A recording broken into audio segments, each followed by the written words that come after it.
Ang ating mga itlog kaya nag-unling na po ako.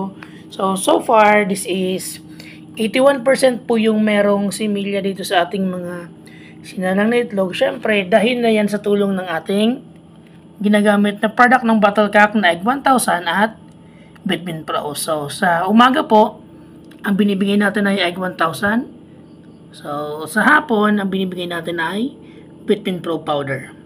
So ayun, sa tulong ng product na to ng Battlecock, ayun, maganda yung quality ng itlog natin.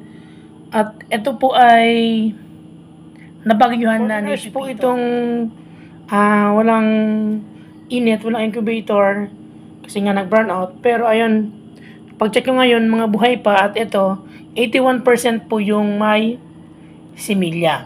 So ayun yung kagandahan ng paggamit natin ng Battlecock kasi ayun, malakas ang similya,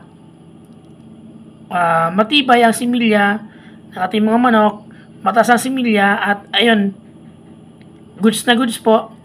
So ayun, maraming salamat din sa Kasureco 3 sa pag-restore agad ng kuryente. Ayun, nasalba natin yung ating mga itlog at hindi tayo nalugi. So ayun, gamit po tayo ng Battlecock dahil sa Battlecock lagi kang lamang.